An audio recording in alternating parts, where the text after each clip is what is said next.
또 하나 그 비극이 20세기 초에 개발된 새로운 과학 기술들이 신무기로 변해서 전선에 투입되고 엄청나게 숱한 병사들의 목숨을 앗아가는 상황이 빚어지게 됩니다. 참혹한 사륙전이 되었던 것이죠.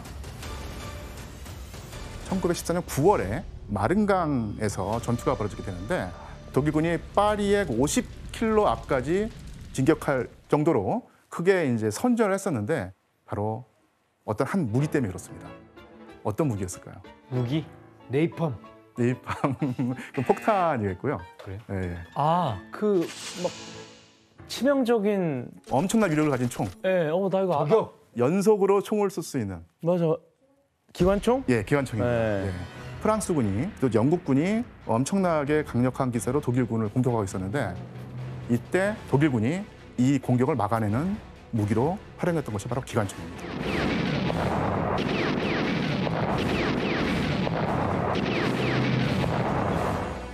적군이 돌격을 해오면 기관총을 가지고 대응 사격을 하면서 적군의 공격을 막아내고 무수한 병사를 한꺼번에 다 죽일 수 있게 된 거예요. 또 하나 생각해야 될 점이 그렇게 기관총으로 많은 그 병사들이 목숨을 잃어버리는데 그 뒤로도 돌격 앞으로라고 하는 19세기식 낡은 전술이 계속 사용되면서 병사들이 계속 죽어가게 됩니다. 돌격 앞으로 하면 안 되잖아요. 안 뒤에서 되죠. 기관총을 다 쏘는데. 그렇죠. 죽잖아요. 나 같아도 돌격 앞으로 하면은 네가 앞으로 할 것 같은데? 내가 병사라면 기관총 쏘고 있는데 돌격 앞으로 하면은 어떻게 나가? 근데 그 사이에 무기가 달라지고 전쟁 체계가 달라졌지만 19세기 마인드를 가졌던 장교들이 20세기 전쟁을 지휘하게 되면서 나타났던 비극이 바로 기관총과 그 기관총에 희생된 병사들의 모습입니다. 더 많은 사람들이 죽게 됐군요. 예. 네. 와. 독일이 빠른 전투에서 이제 밀린 다음부터 독일이 퇴각하게 되는데 더 이상 후퇴를 하면 안 된다 생각하고 뭔가를 또 만들어냅니다. 뭐를 만들까요? 지뢰 아니에요, 지뢰. 지뢰? 지뢰 아닙니다. 자, 규현 씨 어떻게 생각나는 거 없을까요? 무기를 만든 거예요? 무기는 아니고요. 아, 무기가 아니에요? 예, 어떤 그 진지 체계라고 볼 수 있습니다. 땅굴인가? 땅을 파가지고 이거 쌓는 담. 예, 맞습니다. 그것을 뭐라고 부를까요? 뭐라 그러죠, 그거? 그걸 참호? 참호를 참호? 참호입니다. 참호. 아, 그걸 참호라고 해요? 예, 예. 옛날식으로 몸을 꼿꼿이 세우고 돌진하다가는 다 죽어가는 거예요. 그래서 기관총과 대포를 피할 수 있는 방법은 땅을 파고 들어가는 겁니다. 사람 키가 보통 이제 1m 뭐 60, 70, 80이니까 안전해지려면 그 땅을 2m 깊이로 파야 됩니다.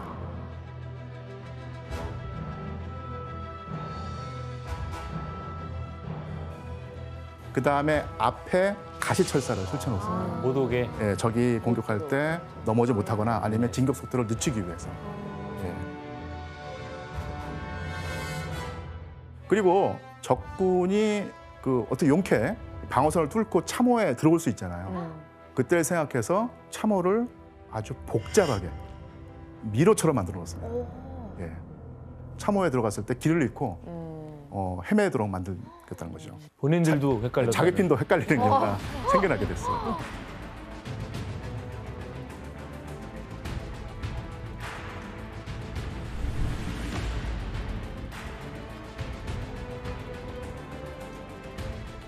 그리고 이제 전쟁을 하루 이틀 하는 것이 아니기 때문에 쉴 수 있는 공간까지 만들어놔요. 그런 참호가 바로 대피호입니다.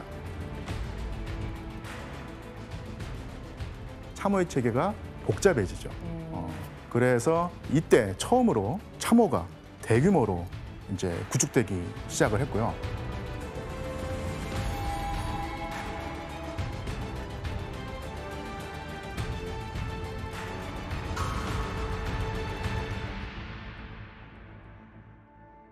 이 참호의 규모가 얼마였는지 한번 지도로 살펴볼 필요가 있습니다. 이 북해에서 시작돼서 스위스 접경지대까지 참호 체계가 완성이 되는데 이 길이가 760km입니다. 760km입니다. 그걸 다 팠어. 예. 진짜 길다. 비유를 하자면 직선 거리로 서울에서 러시아의 블라디보스토크까지 이어지는 거리라고 생각하면 됩니다. 저게 하나로 이어져 있는 건 아니죠? 그러니까 처음에는 띄엄띄엄 이어져 있었는데 전쟁이 계속 장기화되고 참호를 더 정교하게 짜다 보니까 거의 하나의 선으로 이제 이어지게 된 것이죠. 아니 그럼 저게 지금 남아 있어요? 일부가 남아 있습니다. 그리고 지금은 흙으로 덮여 있다고 하는데 항공 사진으로 찍어보면 이 선이 보인다고 그래요. 네, 지금도.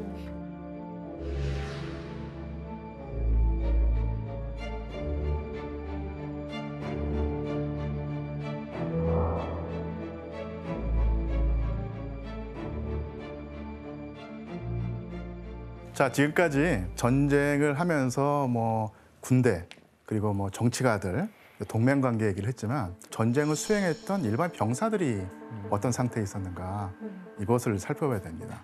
기관총과 대포를 피해서 참호를 파고 들어갔다고 했죠. 그 안에서도 사실은 안전하지 않았습니다. 생명을 위협하는 요소가 상당히 많이 있었어요. 일단 위생입니다. 위생.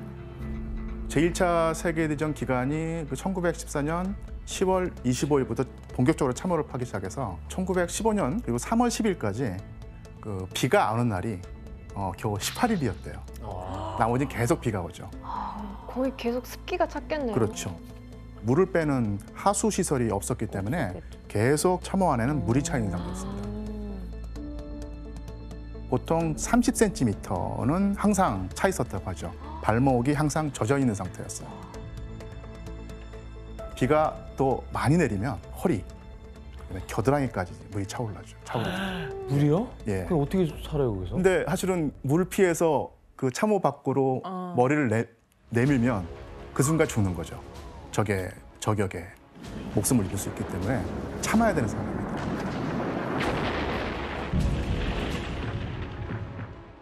그런 빗물 속에서 며칠 동안 근무를 서야 되는 거예요. 다행히도 물이 안 차 있다고 하더라도 비가 계속 내리니까 이 옷이 물에 젖어서 불게 되죠.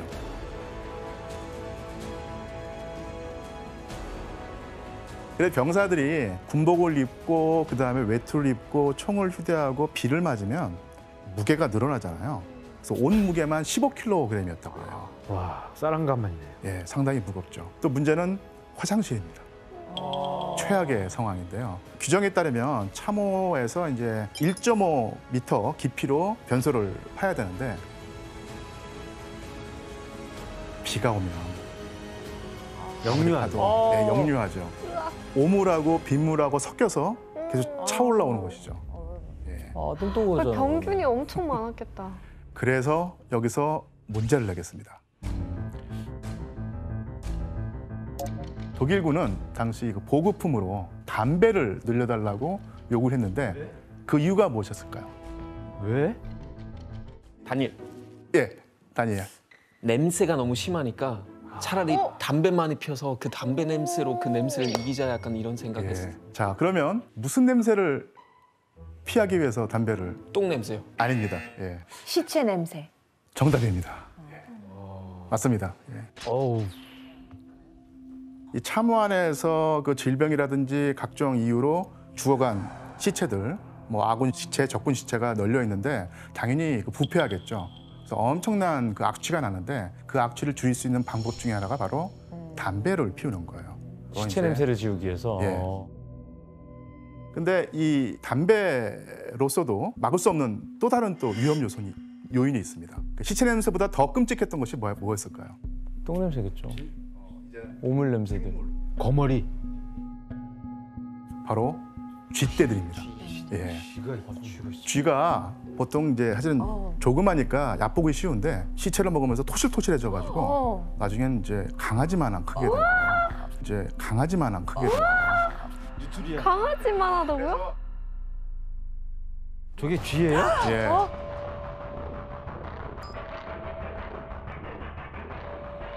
이 사진 보니까 어떤 느낌이 드시나요? 끔찍해요. 너무 좀 살 수가 없었을 것 같아요. 저게 때로 저 쥐가 시체인 줄 알고 먹고 뭐 산 사람은 안 먹고 이랬겠냐고. 다 덤비지 않았을까요? 위험해지죠. 참호 안에 물이 차면 그러니까 쥐떼가 헤엄을 치고 돌아다니는 거예요. 시체를 파먹는데 그치지 않고 자고 있는 병사들을 시체로 착각하고 공격하는 거예요.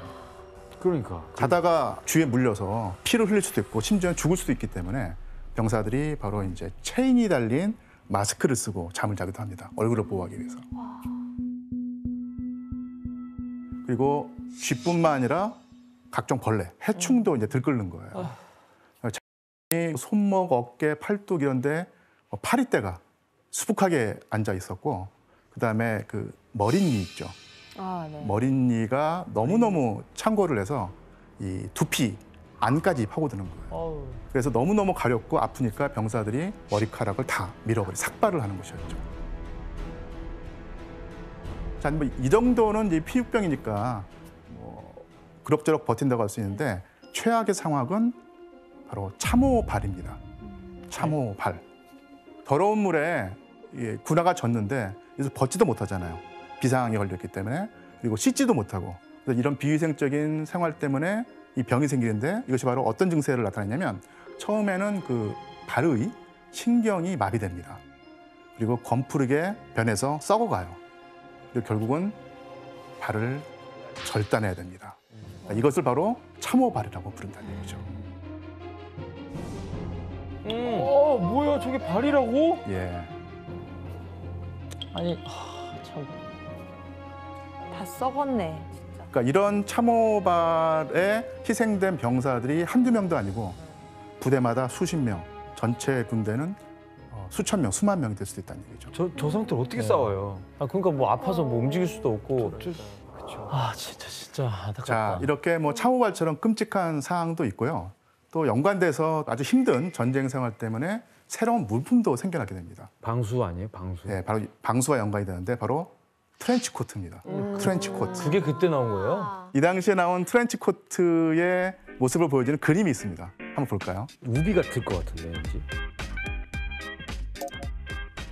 예. 그래, 우리가 알고 있는 영화나 이런 데 많이 반짝반짝한 거. 저기 밑에 버버리라고 써있네요. 버버이가 있죠. 그 전까지 이제 귀왔을 때 몸을 젖지 않게 만드는 외투, 코트가 많이 있었는데 이런 그 코트가 제1차 세계대전을 통해서 또 확산이 되고 개량이 되죠. 비가 오고 추위가 몰아치는 참호 안에서 고생하던 영국 그 장교들이 방수 기능을 가지고 있는 옷을 찾게 되는 것이에요. 그것이 바로 트렌치 코트입니다. 그러니까 트렌치가 영어로 그 참호란 뜻이지 않습니까? 그리고 이제 몰랐어요. 참호에서 입는 코트라고 해서 트렌치 코트라는 말을 쓰는 것이죠. 와. 그리고 트렌치 코트 보면은 여기 어깨에 요 뭐 견장이라고 하나요? 그래서 여기에는 이제 장갑을 이렇게 끼우게 됩니다. 그리고 맞아요. 이제 맞아요. 장교들이 명령을 때 호루라기를 부는데 네네. 호루라기를 항상 빨리 꺼내서 불 수 있게 여기다 걸어놓는 거예요. 그런 용도로 이제 견장이 있었고요. 그리고 전통적인 그 트렌치 코트를 보면 여기 중간중간에 그 D링이라고 하죠. D자 모양의 금속재 그 고리가 있는데요. 그 용도는 수류탄을 걸고 다니는 용도였습니다. 예.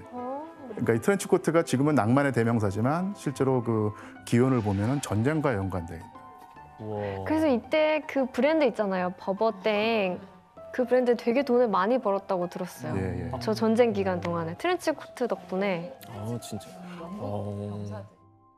다시 이제 그 본론으로 들어가서 1914년부터 1918년까지 이 전쟁 기간 동안에 서부 전선에서 나타난 전투로 인해서 죽거나 다친 사람, 사상자가 269만 명입니다. 질병으로 쓰러진 병사가 무려 352만 명이에요. 훨씬 더 많았던 것이죠. 갈수록 그 병력이 부족해지니까 영국에서는 18세부터 41세까지 남성을 징집하는 영국 최초의 병역법을 만듭니다.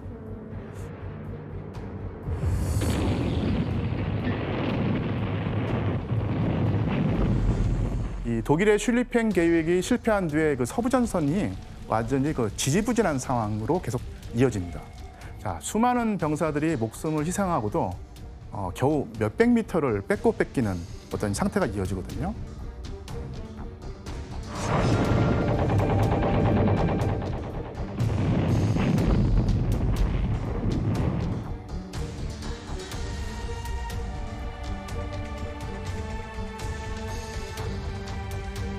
이런 상황이 이어지게 된 것은 바로 이제 살상만을 위한 과학기술의 정점, 신무기, 이런 그 무자비한 신무기들의 등장으로 인류가 역사상 가장 참혹한 전투를 마주하게 됩니다. 그러니까 인간 도살장을 방불케 하는 소모전이 시작되었었는데 1차 세계대전에서 최악의 전투로 손꼽히는 전투가 바로 메르댕 전투예요.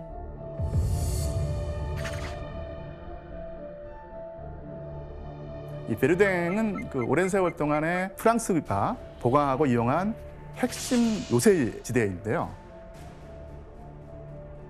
과거 독일과 프랑스가 전쟁을 할 때 프랑스가 패전할 때도 마지막까지 지키면서 저항을 했기 때문에 프랑스의 자존심이었다고 불렸습니다. 당시 근데 이 베르댕이 주 전쟁터가 아니었기 때문에 요 베르댕 요새에 있던 병력과 장비들이 빠져나가서 방어력이 허술해진 상태였었는데요. 이때 독일이 이 점을 알아채고 베르댕을 직접 집중적으로 공격하는 목표로 삼은 것이죠. 독일이 베르댕 요새를 선전한 다음에 요새를 탈환하려고 오는 프랑스군에게 포격을 퍼부어서 프랑스 군대를 말려 죽이는 전술을 세웠습니다.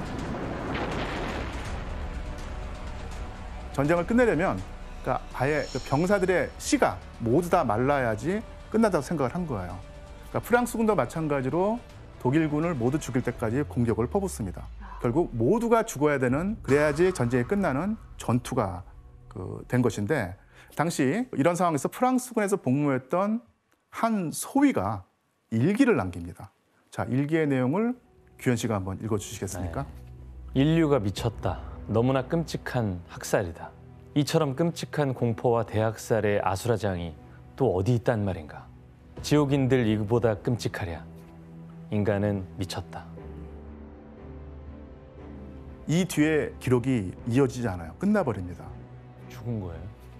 예, 이 일기를 쓰고 난 다음에 독일군 포탄에 맞아서 이 장교가 생을 마감하게 되죠. 이런 총격과 포격 속에서 병사들이 지옥을 맛보는데요. 좀 끔찍한 얘기지만 이 포탄이 터지면서 파편이 튀어서요. 이 배를 다치게 되면 창자가 쏟아집니다. 예. 그래서 어떤 병사들은 자기 배에서 흘러나온 창자를 손으로 움켜쥐고 쇼크를 먹은 사람도 있고요. 그다음에 머리통이 날아가서 두개골 없이 목숨만 붙어있는 그런 상황. 그러니까 이런 식의 참혹한 광경이 계속 벌어지게 되는 거예요. 그러니까 10개월 동안 지속된 전투에서 프랑스군의 사상자가 37만 명을 넘었고요. 독일군은 비슷하게 33만 명이 넘는 사상자를 냅니다. 그래서 이게 워낙 참상이 지독했기 때문에 프랑스군이 이 전투를 일컫는 별명으로 고기 분쇄기라고 하는 별명을 붙입니다. 고기 분쇄기. 예, 예. 엄청나게 많은 병사들이 그런 식으로 비참한 최후를 마쳤기 때문에 이 고기 분쇄기라고 하는 이런 그 별명이 붙었습니다. 그러니까 지금도 이 베르댕에서 당시 포탄이 천문학적인 숫자로 이제 그 발사가 되는데 그 중에서 불발탄, 터지지 않고 남아 있는 그 포탄이 1,500만 발이라고 그래요. 네? 네. 1,500만이요? 네, 1,500만 발. 발? 예.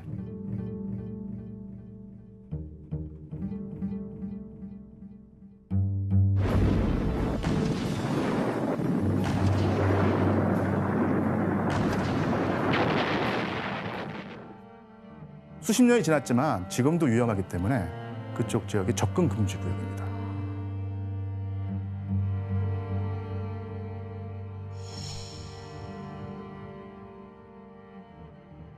그래서 베르댕뿐만 아니라 또 다른 최악의 소모전이 또 벌어지게 됩니다. 이 전투에서 첫날만 영국군이 6만 명이 죽거나 다치죠. 첫날 하루에 엄청난 피해를 일으킨 또 다른 소모전이 바로 쏨 전투입니다. 쏨.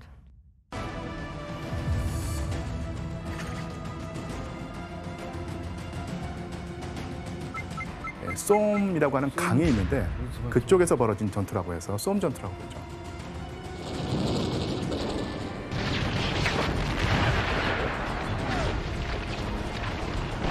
(1초당) 8명의 사상자가 나오죠. 1초당. 예. 하루 사상자 기록으로는 최고 기록을 경신했고요. 이 쏨 전투 최종 사상자 전투가 끝나고 나니까 100만 명이 나온 거예요. 그러면 왜 이렇게 많은 사상자가 나왔을까 하는 또 궁금증 우리가 가져야 될 텐데 제1차 세계대전은 20세기 과학기술의 실험장이라는 말이 있을 정도로 그 당시 없었던 새로운 기술들이 나타나고 그 기술들을 전쟁터에 적용을 한 것입니다. 이 쏨 전투 첫날에 신무기, 특히 기관총으로 인한 대량 학살이 벌어졌고요.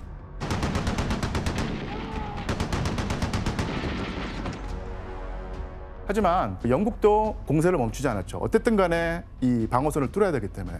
그래서 회심의 한 방을 가지고 있습니다. 자, 여기서 문제를 낼 텐데 보병의 돌격으로는 뚫리지 않는 이 적군 방어선을 돌파하기 위해서 개발된 이것은 과연 무엇일까요? 왜 안 뚫리는 건데? 기관총. 기관총 대포로 때문에? 다 막기 그러면 때문에. 그거를 막을 수 있는 걸 개발해야겠네? 설마 방패? 설마 아니 그때 안 나왔을 것 같아. 정답. 예, 규현 씨. 혹시 스나이퍼 총? 스나이퍼총이요. 그래서 뭐 이제 그 기관총 쏘는 애들을 죽이고 막 이럴 수 있으니까. 물론 이제 스나이퍼로 1명, 2명 정도는 처치할 수 있지만 이 방어선을 지키는 병사들은 뭐 수백 명, 수천 명이기 때문에 그걸로서는 안 되죠. 정답. 혜성 씨. 그 뚫는 거는 탱크 같은 걸로 이렇게 다 밀어버리는 수밖에 없지 않나요? 정답입니다. 탱크입니다. 탱크를 발명한. 아 영국이 예, 이때 바로 나온 신무기가 바로 탱크입니다.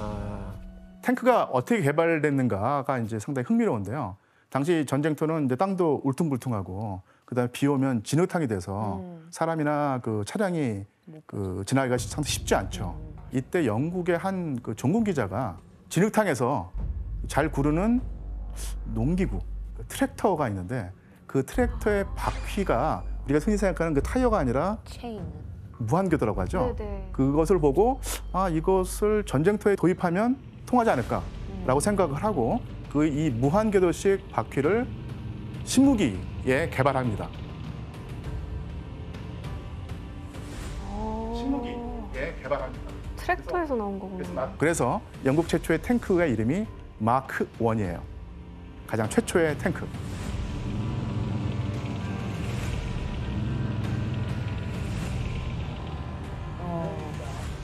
와. 근데 이 탱크란 이름이 왜 붙게 됐는가? 새로 개발한 아주 비장의 한 방이니까 정보가 새 나가면 안 되죠. 그래서 암호명을 붙입니다. 암호명을 붙이는데 이것이 바로 이제 모양이 처음에는 이 물탱크, 수조 탱크처럼 생겼다고 해서 이 탱크라고 하는 암호명을 붙인 거예요. 근데 이것이 바로 이제 그 뒤로 쭉 불리게 되는 이름이 된 것이죠. 그래서 이 쏨 전투에서 처음으로 탱크가 등장을 했고 실전에 투입이 되는데 처음에는 50대의 탱크를 투입하려고 했다고 해요. 그런데 뭐 중간에 고장 나고 여러 가지 사정 때문에 실제 전투에 투입된 탱크는 24대였습니다. 초기의 탱크는 그 기관총으로부터 아군을 지키고 철조망을 무너뜨리는 역할을 하게 되죠. 근데 이 한 번도 없었던 무기잖아요. 그래서 탱크를 본 독일군이 악마가 온다. 도망가기 바빴다는 거예요.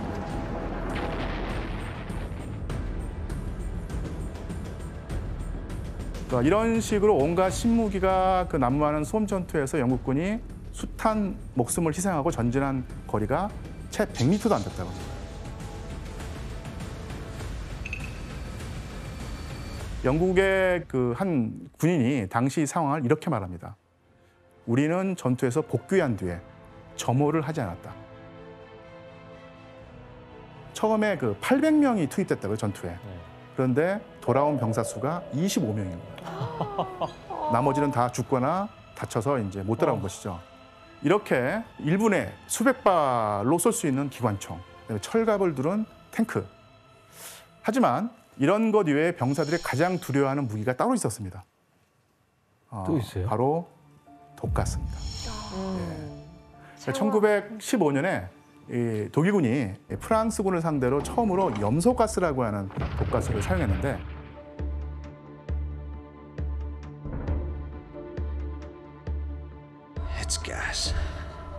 이게 그 파인애플하고 후추를 섞어놓은 냄새가 난다고 그래요. 이것을 맡으면은 호흡이 가빠지고 입술이 자줏빛으로 변하고 낯빛이 잿빛으로 변하고 쓰러집니다. 그다음에 시름시름 앓다가 며칠 뒤에 죽는 거예요. 그 이후에 독가스를 중화하는 온갖 종류의 방독면이 만들어지고 그 숫자가 2,700만 개였다고 그래요. 엄청나게 많이 만들어지죠. 자, 그러면 초창기의 그 방독면의 사진을 보여주는 사진이 있습니다. 한번 볼까요? 처음에는 이제 좀 허술해 보이는 방독면으로 시작을 합니다. 그냥 마스크 느낌이네. 마스크를. 사진이 또 있습니다. 이제 좀 뭔가 중요한 것은 이제는 사람만 방독면을 쓰는 것이 아니라 말도 쓰고 있다는 얘기죠. 예. 이 당시는 그 말이 상당히 중요했습니다. 물자를 나르고 할 때 1차 세계대전 때만 하더라도 말이 없어서는 안 될 어떤 요소였기 때문에 말로 죽으면 안 되죠, 독가스에게. 그래서 이제 동물에게도 방독면을 씌웁니다. 그래서 이 1917년부터는 가스를 그 이 필터를 달아서 한번 걸러낸 다음에 깨끗한 공기를 이 방독면 안에 공급하는 효율적인 방독면이 만들어져서 표준 방독면이 되죠. 그러니까 각 나라가 경쟁하듯이 더 강력하고 더 고통스러운 독가스를 만들어내기 시작합니다. 1915년 말에는 영국에서 포스겐이라고 하는 새로운 독가스가 등장하게 되는데 이 그 포스겐을 마시면요 폐가 녹아버린다고 그래요. 그리고 찢어지거나 그래서 몇 시간 안에 이 폐가 완전 망가지니까 산소 부족으로 결국 질식사를 하게 됩니다. 그럼 당하는 독일은 또 가만히 있지 않겠죠. 더 센 거. 더 센 거. 1917년에 가장 악명 높은 겨자가스가 나오는데요. 이 겨자가스를 흡입하면 12시간 이내에 지독한 고통이 시작되는데 일단 피부 안팎으로 살이 썩어 들어가고요. 온몸에 화상을 입은 것처럼 겨자색 고름과 물집이 잡히고 기관지 점막이 벗겨진다고 그래요. 그리고 독가스를 맡았을 때 시각을 상실하거든요. 실명한 거예요? 예, 병사들이 서로 이제 한 줄로 가기 위해서 앞에 있는 병사의 그 어깨에 손을 얹고 줄줄이 가는 것이죠. 실명을 하게 됐구나. 진짜 너무 잔인하다. 자, 그래서 제1차 세계대전 동안 독가스로 인한 사망자 수가 10만 명이고요. 부상을 당한 사람은 130만 명입니다. 독가스의 등장은 바로 신사적 전쟁, 그러니까 룰을 지키면서 상대방을 존중하면서 하는 어떤 그런 낭만적인 전쟁의 시대가 끝나버렸다는 것을 의미한다는 얘기죠. 자, 그래서 이후에 그 독가스의 참혹함을 막기 위해서 1925년에 그 제네바 협약이 맺어지는데 여기서 바로 화학무기 사용을 금지합니다. 당시 유럽에 약 4만 킬로의 참호가 만들어졌는데 지구 한 바퀴를 도는 거리였다고 합니다. 산업혁명 이후에 굉장히 화력이 강한 탱크, 폭탄, 화생방 이런 것들이 만들어지잖아요. 무기들이 새로 나왔죠. 이런 참상이 가장 극명하게 드러나는 게 참호였대요. 자, 그런데 이게 몇 년에 걸쳐서 했잖아요. 이 참호는 군인들에겐 지옥과 같았고요. 이 1차 세계대전은 전형적인 참호 전쟁이라고 얘기하는데 참혹한 스트레스와 극심한 공포들이 있었대요. 왜냐하면 참호 속에서 우리 얘기하다 갑자기 친구가 총에 맞거나 팔다리가 잘리는 모습을 봐야만 됐던 거죠. 또 비가 오면 물이 차죠. 또 쥐가 들끓죠. 잠자는 병사의 얼굴이나 시체를 파먹었다고 합니다. 계속 반복이에요, 그냥. 저 미친 상황이. 그렇죠. 끝이 없는 쳇바퀴 속에 계속 돌고 도는. 병사들 사이에선 쉘 쇼크 증상이 잇따랐습니다. 쉘 쇼크. 특별히 충격적이거나 스트레스가 심한 상황을 경험한 후에 심한 우울이나 불안, 공황, 뭐 재경험, 악몽 이런 건데 즉 PTSD라는 거에 개념이 생기게 돼요.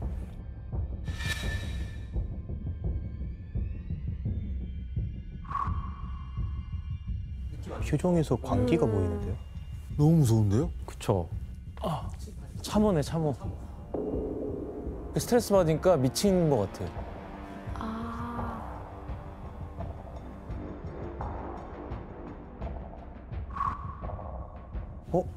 아 숨는구나. 침대 밑으로 숨는구나. 맞아, 무슨 소리만 들려도. 전쟁터도 아닌 참호에 있는 것처럼 침대 밑으로 숨으라고 하고요. 맞아, 제정신으로 있을 수가 없어요. 아 어떡해. 안타깝다. 총 잡은 손인가 봐.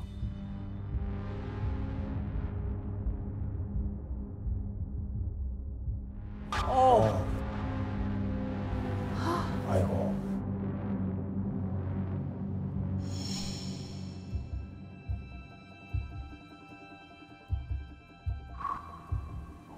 어떡해. 다리가 멀쩡한데도 못 걷죠?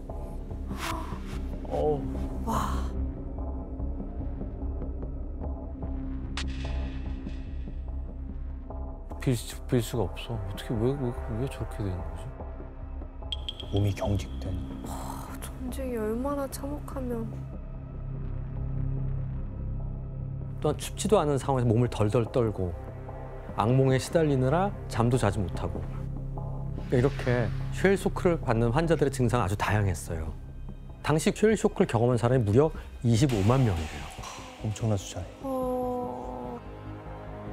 사실 1차 세계대전 당시 군 장교들은 쉘 쇼크를 정신질환 전혀 인정하지 않았대요. 왜냐하면 뭐 다리가 잘리거나 팔이 잘리거나 큰 부상 입은 게 아니잖아요. 자, 그러면 쉘 쇼크에 시달린 병사를 어떻게 했을까? 잘 달랬을까요? 죽인다? 총살했습니다. 왜냐하면 나약한 놈들이라 보고 다른 병사들의 사기를 떨어뜨릴까 봐 우려했던 거예요. 하지만 앓는 환자들은 처형했다간 너무 많은 전령이 희생될 수밖에 없겠죠. 25만 명 이상이니까. 그래서 그 사람들을 어떻게든 해결할 방법을 찾았어야 됩니다.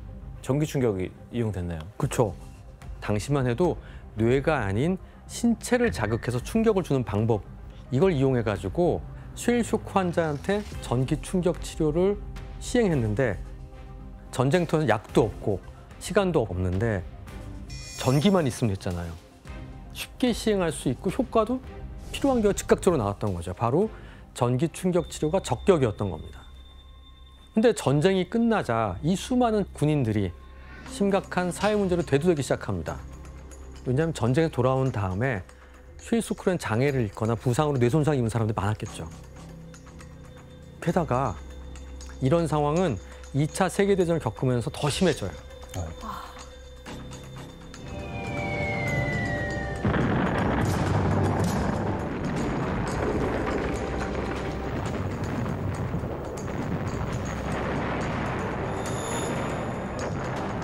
특히 미국에선 전쟁이 끝나자 1947년부터 정신질환 이후로 연금을 받는 재향 군인이 약 50만 명까지 육박하게 됩니다.